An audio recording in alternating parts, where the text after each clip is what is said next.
Buenos días, muchas gracias Rosario, muchas gracias a la Super 7.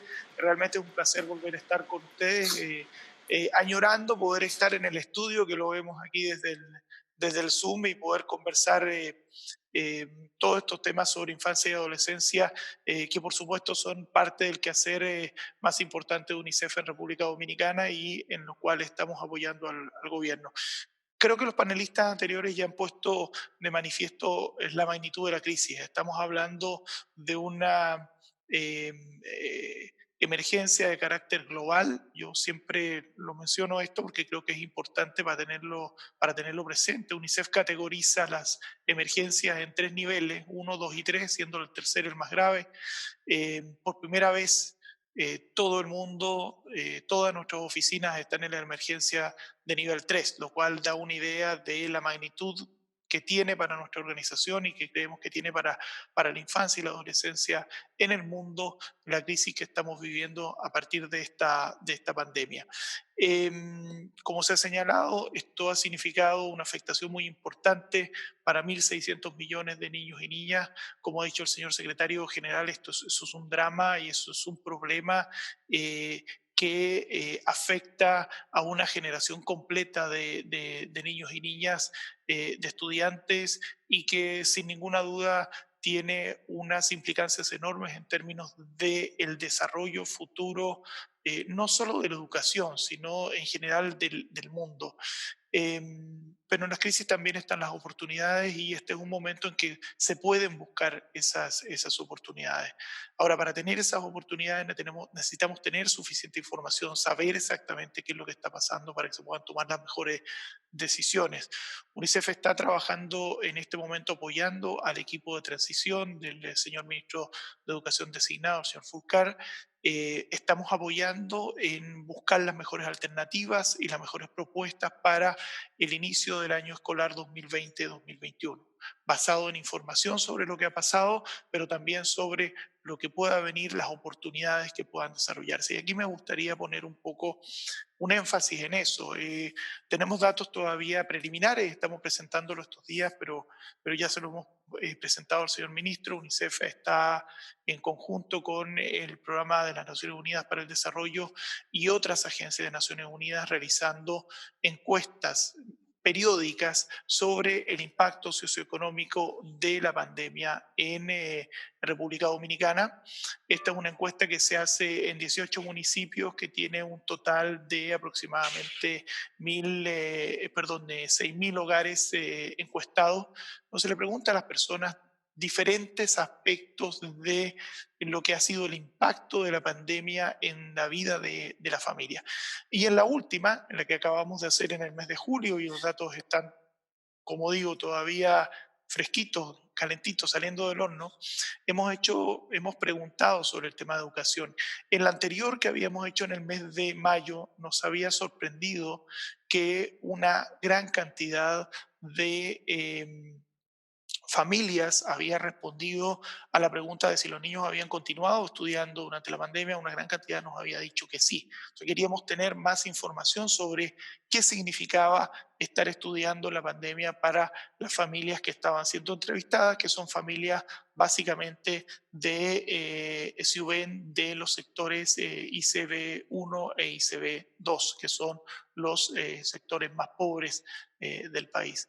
Y aquí nos han salido datos que creo que pueden ser interesantes para este proceso de discusión y que son sin ninguna duda interesantes e importantes para la toma de decisiones que se viene en futuro. Lo primero es decir que eh, el 93% de los estudiantes de las familias con niños que estaban en la escuela antes de la pandemia han seguido con esos niños estudiando. Eso es significativo. En principio teníamos la impresión de que probablemente era mucho menos la cantidad, sin embargo, un 93% es una cantidad alta. Nos tiene que llamar la atención que hay un 7% que dejó de estudiar. Y ese es un problema grave y que tenemos que seguir midiendo para ver qué es lo que pasa ahora en el retorno a la escuela porque sin ninguna duda es un drama.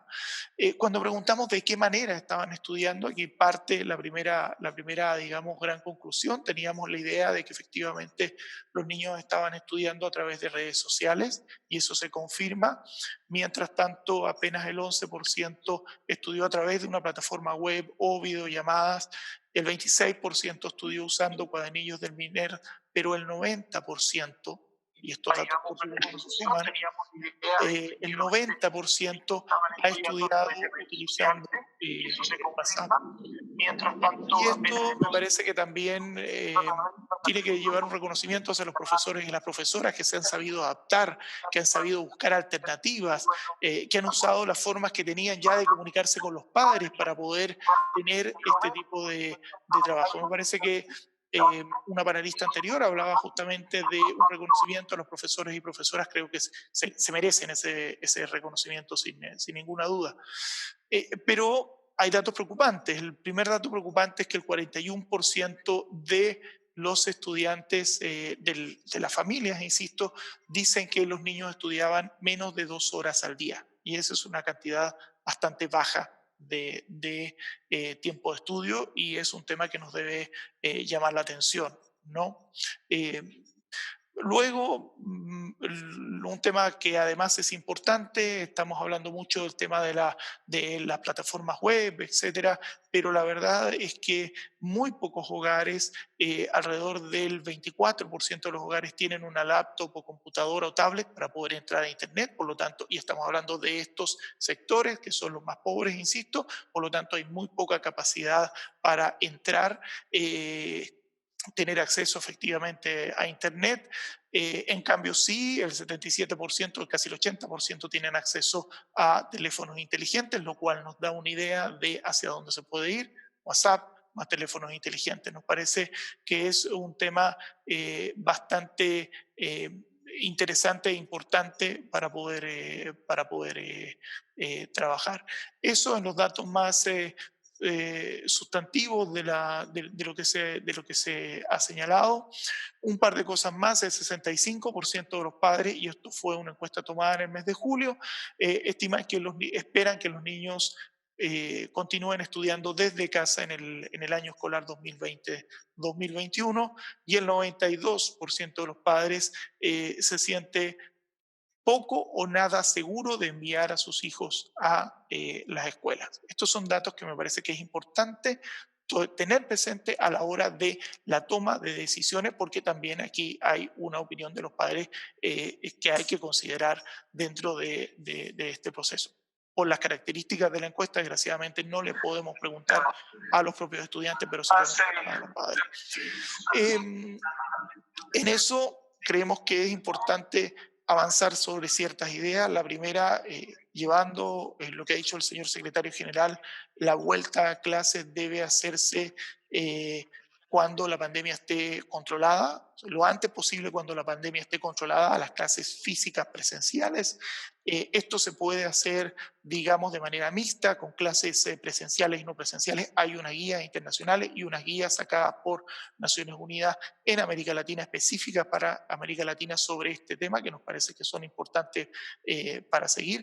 Pero creo que una cosa que debe ser aprovechada también como una oportunidad es la de revisión del currículum. Obviamente el currículum de las clases, tanto si son a distancia como si son de carácter mixta, no puede ser el mismo currículum ya grande que tenía el sistema educativo dominicano antes de la pandemia. Entonces, es una oportunidad. Yo no soy experto en eso, ustedes son los expertos, pero sí veo una oportunidad importante para hacer una revisión de ese currículum de tal manera que podamos tener uno que sea más eficaz, más eficiente para la capacidad y para la posibilidad de estudiar de los niños y de las niñas. Dos temas que me gustaría dejar para terminar. Un primer tema que me parece muy importante es el tema de ver la educación eh, como un conjunto. La escuela no es solo la escuela, no solo el aprendizaje. Detrás de la escuela está todo el tema de socialización de los niños que se ha perdido, está también un tema de protección de la infancia que en este momento, estando dentro de las casas, podemos imaginar lo que es la vida hoy día de un niño o de una niña maltratada dentro de un hogar del que no prácticamente no puede salir. Eso es un tema que también tenemos que considerar. El riesgo que existe para aquellos que no regresen a clase. Pensemos que además vamos a tener una situación económica compleja, lo que va a aumentar probablemente el trabajo infantil. Esto ya lo ha dicho la OIT, entonces también creemos que es importante. Y un último tema es de qué manera ha desnudado la desigualdad en la educación esta pandemia. Porque mientras tenemos a muchos niños estudiando y niñas estudiando gracias a plataformas súper sofisticadas por internet, porque han podido acceder a eso, tenemos a otros que realmente están buscando a través de WhatsApp en condiciones muy difíciles. Creo que tenemos que pensar la educación también desde una perspectiva de equidad y de mejoramiento de la igualdad, porque si no, generamos y aumentamos todavía las brechas que tenemos entre una educación pobre y una educación que tiene todos los medios, todas las capacidades, todos los instrumentos, y eso por supuesto genera después brechas importantes en términos de desarrollo en la población y por supuesto aumenta la desigualdad del país.